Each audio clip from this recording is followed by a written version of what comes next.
بے سروسمانی کی حالت میں وہ ریلوے اسٹیشن پر چلتی جا رہی تھی۔ بہت سی نظریں اس کا پیچھا بھی کر رہی تھیں۔ اس کا خیال تھا کہ اب اس کی زندگی کا ایک خوشگوار آغاز ہونے والا تھا، مگر یہ خیال محض خیال ہی رہ گیا۔ اس کا شوہر، اس کا محافظ اسے یوں بیچ راستے چھوڑ گیا، بنا کوئی اتا پتہ دیے۔ وہ اسے ڈھونڈتی بھی تو کیسے؟ وہ ابھی صرف ایک دن کی دلہن تھی۔ ابھی تو اس کے شوہر نے اس کے ساتھ 2 گھڑی بات بھی نہ کی تھی۔ ابھی تو اسے منہ دکھائی تک نہ دی تھی، اور وہ اسے اس شادی کا پہلا اور آخری تحفہ دے گیا تھا۔ اس کے پاس کچھ نہیں تھا سوائے ایک چھوٹے سے خلج کے، جو اس کے عروسی جوڑے کے ساتھ کا تھا۔ اس میں ایک کاغذ تھا جس پر طلاق اور اس کے شوہر کے دستخط تھے۔ اب اس کے دستخط کرنے یا نہ کرنے سے کیا فرق پڑتا تھا؟ مگر جو چیز اسے سنبھال کر رکھنی تھی وہ یہ طلاق نامہ تھا جو اس کے ہاتھ میں تھا۔ اس نے تو ابھی تک اپنے گھر میں قدم بھی نہ رکھا تھا، جو اس کا اور اس کے شوہر کا گھر تھا، جس میں وہ اس گھر کے ساتھ رہنے جا رہی تھی۔ زندگی خوشگوار سے ایک دم اندھیر کیسے ہو گئی تھی؟ ریلوے اسٹیشن پر بہت سے لوگوں نے سرخ لباس پہنے زیورات کے نام پر بس ایک ٹیکا ماتھے پر سجائے اس بوکھلاتی سی لڑکی کو دیکھا، جو شاید کچھ ڈھونڈ رہی تھی یا کسی سے چھپ رہی تھی۔ بہت سے لوگوں کا خیال تھا کہ وہ شادی کے جوڑے میں اپنے گھر سے بھاگی ہے، اور جس کے لیے بھاگی ہے وہ ابھی تک نہیں آیا۔ ہر ایک نے اپنا اپنا اندازہ لگانا ضروری سمجھا تھا۔ کئی ایک لڑکوں نے آوازیں گھسنی شروع کر دی تھی، کچھ نے اسے چھوا بھی تھا اور چھوتے چھوتے گزر گئے۔ وہ بچتی بچاتی اس بھیڑ سے نکلتے ریلوے اسٹیشن سے باہر آ گئی، مگر اس کا یہ روپ اسے بھیڑ میں بھی نمایاں کر رہا تھا۔ وہ رو دینے کو تھی مگر رونا نہیں چاہتی تھی۔ آنسو ضبط کیے وہ اب بازار میں سے گزر رہی تھی۔ نہ جانے کس چیز کی تلاش تھی، کوئی سمت بھی تو متی نہیں تھی کہ وہ کہاں جاتی، بس جدھر قدم اٹھتے گئے چلتی رہی۔ اسے کس سے گلہ تھا، قسمت سے یا پھر خود سے؟ پہلے ماں باپ نہیں تھے، پھر منہ بولے ہی صحیح ماں باپ ملے تو تھے، مگر ان کی زندگی پر بھی اس کا سایہ پڑنے لگا۔ انہیں لگا اس کے رہتے ان کے اولاد کی شادی نہ ہو سکے گی۔ جو بھی رشتہ آتا وہ اسے پسند کر جاتا تھا۔ انہوں نے اس سے سامنے لانا ہی چھوڑ دیا، اور پھر ایک دن تو حد ہی ہو گئی۔ ان کی بیٹی کی شادی بھی طے ہو گئی، مگر عین نکاح کے وقت یہ سامنے آ گئی اور لڑکا اڑ گیا کہ اسی سے شادی کرے گا۔ انہوں نے اسے دھکے دے کر تو نہیں نکالا، مگر اسے چپ چاپ جو پہلا رشتہ ملا تھا اس سے نکاح کر کے سادگی سے رخصت کر دیا تھا، اور وہ خود لوگ ایران چلے گئی، اس سے کسی بھی قسم کا تعلق نہ رکھنے کے لیے رابطہ بھی نہ رکھا تھا۔ وہ اس میں ہی خوش تھی کہ چلو اپنے شوہر کے ساتھ اچھی زندگی گزارے گی، مگر وہ ایک ہی دن میں پھر سے بالکل بے آسرا ہو گئی تھی۔ اس کے شوہر نے اسے طلاق دے دی تھی اور خود نہ جانے کہاں اتر گیا تھا۔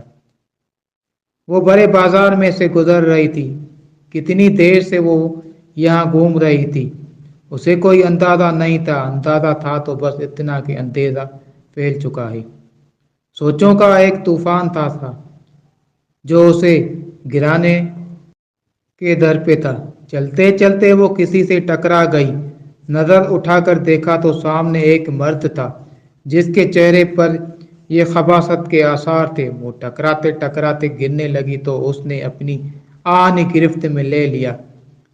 اس شخص کے منہ سے سگریٹ کی بانس آ رہی تھی، جسے بہت زیادہ سگریٹ نوش ہو۔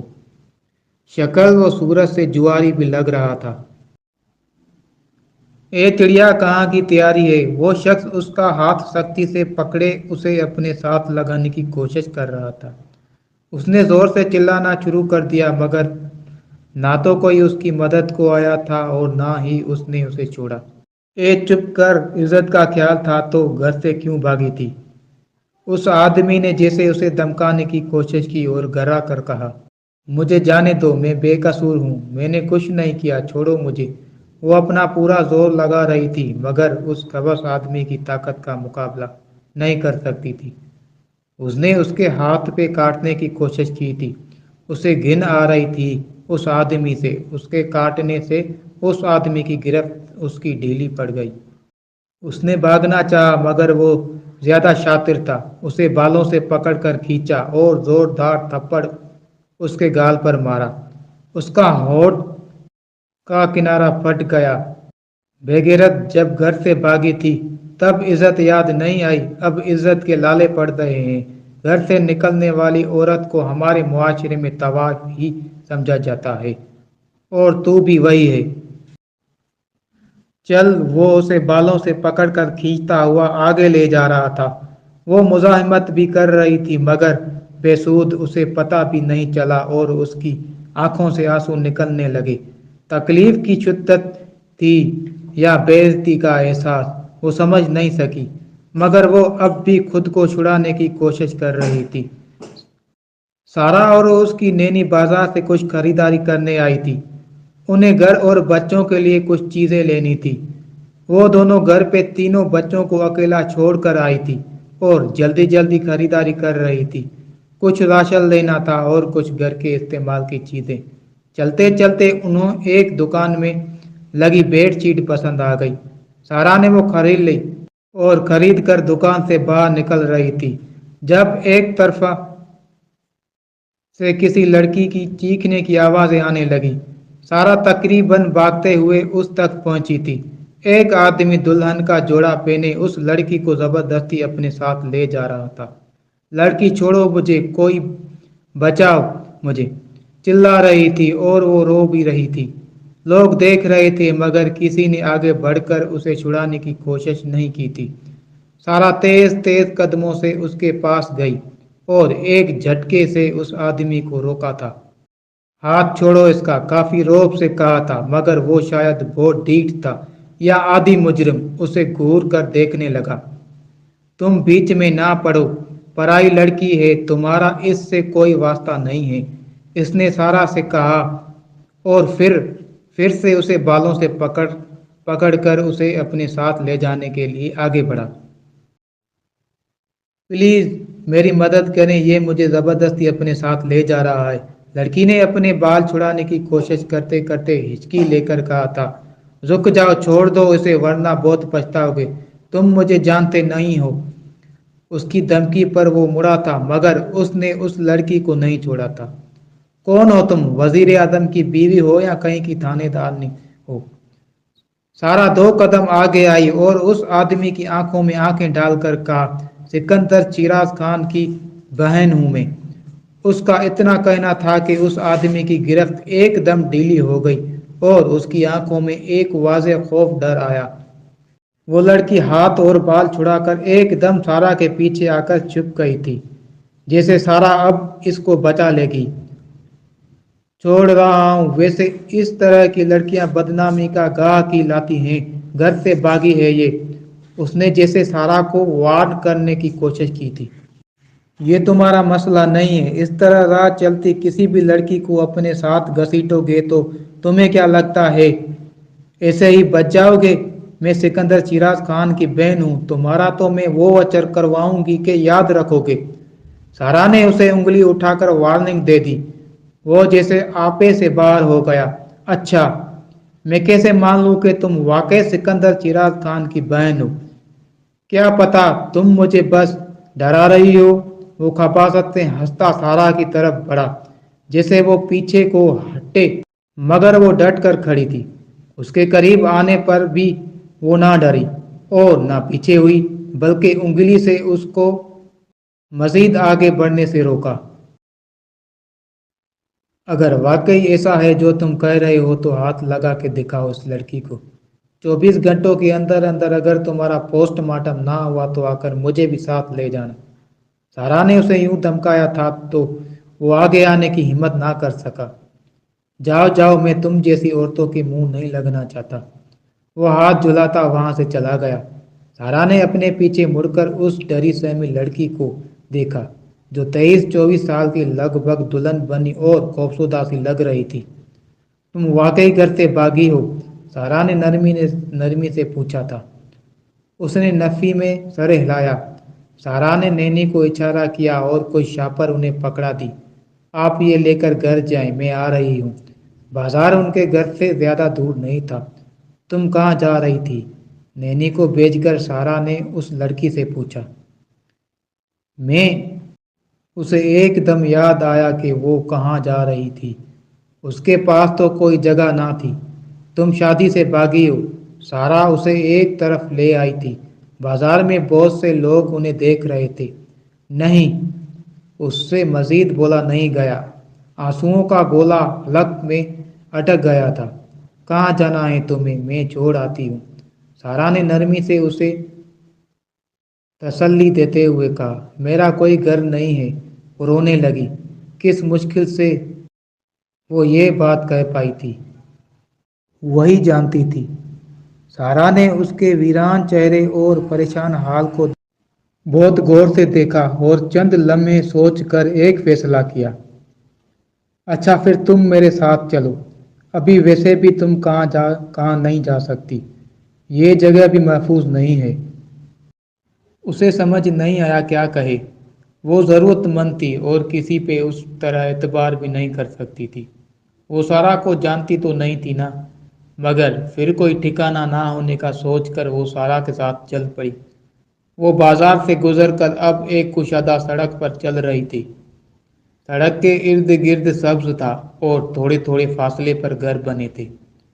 پرسکون ماحول تھا۔ اسے سڑک پہ چلتے چلتے قطار میں کچھ آگے وہ لکڑی کا ایک درمیانہ سا گیٹ عبور کر کے ان کے ساتھ گھر میں داخل ہوئی۔ اندر ایک طرف کو ڈرائی وے تھا اور دوسری طرف لان تھا جس میں سفید رنگ کا زنجیر سے بندھا کرسی نما جھولا بھی لگا تھا۔ پاس ہی کچھ فاصلے پر ایک میز اور 3 کرسیاں تھیں۔ وہ راستے سے چلتے اندرونی دروازے سے اندر داخل ہوئی تو دائیں طرف کو ایک کمرہ بنا تھا جس کے ایک کھڑکی باہر لان میں کھلتی تھی۔ وہ پہلا کمرہ تھا۔ اس کے بعد ایک اور کمرہ تھا جو پہلے کمرے کے ساتھ ہی تھا اور اس کی کھڑکی باہر کو کھلتی تھی۔ بائیں جانب کو کمرے کے آگے کھلا سا لاؤنج تھا جس کے درمیان میں ڈائننگ ٹیبل اور 8 کرسیاں رکھی تھی اور اس کے سامنے اوپن کچن تھا۔ کچن کے آگے کی جانب سے ایک اور کمرہ تھا۔ ایک کمرہ پہلے کمرے کے بالکل سامنے تھا۔ وہ یقیناً ڈرائنگ روم تھا۔ سارا نے اسے ڈرائنگ روم میں بٹھایا دیا اور اسے پانی لا کر دیا۔ پانی پی کر کچھ دیر تک اس نے اس سے کچھ نہیں پوچھا۔ تھوڑی دیر میں نینی چائے اور کچھ دوسری چیزیں بھی رکھ کر ساتھ میں لے آئی۔ وہ کل سے بھوکی تھی۔ اس کے شوہر نے بھی اسے کچھ نہیں کھلایا تھا۔ پورا دن سفر میں رہی تھی اور اب شام ہونے کو تھی۔ سارا کا تھوڑا سا کھا کر اس نے چائے پی تھی۔ اب وہ کچھ بہتر محسوس کر رہی تھی۔ سارا نے اس سے پوچھا تو اس نے مختصر بتایا کہ وہ ایک فیملی کے ساتھ رہتی تھی۔ اس کے ماں باپ نہیں تھے اور جن کو وہ ماں باپ سمجھتی تھی انہوں نے اس کی شادی ایک فارن نیشنل لڑکے سے کر کے اپنی جان چھڑائی تھی، مگر وہ لڑکا اس کا سامان اور ساری چیزیں لے کر نہ جانے کہاں اتر گیا اور وہ جب سوتے سے اٹھی تو اس کا کلچ میں بس اس کا ID کارڈ اور طلاق نامہ تھا۔ وہ اس کے پرس میں موجود پیسے بھی لے گیا تھا۔ سارا اس کی بات سن کر افسوس کرنے لگی، اس کے بتانے پر کہ اب اس کا اپنے ماں باپ سے بھی رابطہ نہیں۔ سارا نے اسے اپنے ساتھ ہی رہنے کا کہہ دیا۔ وہ حیران ہوتی سارا کا شکریہ ادا کرنے لگی۔ اسے لگا تھا ابھی زندگی اس پر اتنی تنگ نہیں ہوئی ہے۔ سارا کی عادت سی اچھی لگی نہ بھی لگتی تب بھی وہ ان کے ساتھ رہنے پہ مجبور تھی۔ پہلے سوچا تھا کسی ہاسٹل یا دارالامان میں رہ لے گی، مگر اسٹیشن پر ہونے والے واقعے کے بعد سے وہ اندر سے ڈر گئی تھی۔ اس کے پاس نہ تو پیسے تھے نہ ہی کچھ اور۔ وہ ابھی تک دلہن ہی کے لباس میں بیٹھی تھی۔ سارا نے اسے اپنا ایک سادہ سا سوٹ لا کے دیا تھا، وہ اسے رات کو پہن کر سو جائے۔ اس کے پاس کپڑے تک بھی نہیں تھے۔ کیسی زندگی تھی اس کی بھی۔ سارا نے اگلے دن نینی کے ساتھ جا کر بازار سے اسے کچھ سلے سلائے کپڑے لا کے دیے۔ اسے بھی ساتھ چلنے کو کہا تھا مگر وہ خوفزدہ تھی، گھر پر ہی رہی۔ گھر پر 3 بچے تھے، ایک 11 سال کا لڑکی تھی زینب، ایک 8 سال کا لڑکا تھا بلال، اور سب سے چھوٹی 4 سال کی آمنہ۔ تینوں بچوں انتہائی تمیزدار تھے۔ مختصر سے وقت میں ہی الماس کے ان سے اچھی دوستی ہو گئی تھی، خاص طور پہ آمنہ سے۔ وہ تو ہر وقت اس کی گود میں ہی چڑھی رہتی تھی۔ سارا کے گھر ماحول کا اچھا لگا تھا، گھر جیسا اور اپنائیت بھرا ہوا۔ وہ اپنائیت سے جو اسے کہتی اپنی اڈاپنٹ فیملی میں بھی نہیں ملتی تھی۔ شروع میں کچھ دن وہ بچوں کے ساتھ ان کے ہی کمرے میں سوئی تھی، مگر پھر چونکہ سارا کو معلوم تھا کہ اس کا اور کوئی ٹھکانہ نہیں ہے اور وہ خود بھی یہی چاہتی تھی کہ اب ویسے یہیں رہے، ان کے ساتھ ہی رہے، تو اسے الگ کمرہ بھی دے دیا تھا۔ الماس کو لگا وہ کمرے پہلے سے کسی کے استعمال میں تھا، مگر اس کے لیے سارا نے اتنا سیٹ کر دیا تھا کہ وہ آرام سے رہ سکے۔ وہ ڈرائنگ روم کے سامنے والا سب سے پہلا کمرہ تھا۔ کمرے میں 2 الماریاں تھیں، ایک لاکرڈ تھی، دوسری میں الماس نے اپنے کپڑے اور دوسری ضرورت کی چیزیں رکھ دی تھی۔ کمرے میں پہلے سے 5 افراد تھے، اس کے آنے سے 6 ہو گئے۔ سارا، نینی اور سارا کے 3 بچے۔ ان کے پوچھنے پر سارا نے بتایا تھا کہ اس کے شوہر کا زیادہ تر کام اٹلی میں ہوتا ہے، وہ سال میں 2 مرتبہ آتے ہیں فیملی سے ملنے۔ سارا کی نینی، جن کو وہ امی بھی کہا کرتی تھی اور بچے بھی انہیں امی ہی کہتے تھے، وہ ان کے گھر کا ہی فرد سمجھی جاتی تھی۔ گھر کا آخری کمرہ وہ بچوں کے استعمال میں تھا اور سارا بھی زیادہ وقت انہیں کے ساتھ رہتی تھی۔ الماس کو اس نے جو پہلا کمرہ دے دیا تھا وہ فی الحال وہ کسی کے استعمال میں نہیں تھا۔ اس کمرے میں ایک ڈبل بیڈ تھا جس کے ساتھ سائیڈ ٹیبل بھی تھا، ایک بڑے سے آئینے والا ڈریسنگ ٹیبل، ایک طرف دیوار کے ساتھ نرم سا بڑا صوفہ بھی رکھا تھا۔ ایک بندے کے لیے اچھا خاصا کمرہ تھا، نفیس اور صاف ستھرا۔ اس کمرے کے ایک کھڑکی لان میں کھلتی تھی جہاں کھڑے ہو کر لان کا نظارہ کیا جا سکتا تھا۔ کھڑکی میں ایک لکڑی کا دروازہ تھا اور دوسرا گرل کا۔ لوہے کی گرل میں بھی لاک تھا جو صرف اندر سے کھولا یا بند کیا جا سکتا تھا۔ کھڑکی اتنی بڑی تھی کہ ایک موٹا آدمی بھی آرام سے پھلانگ سکتا تھا۔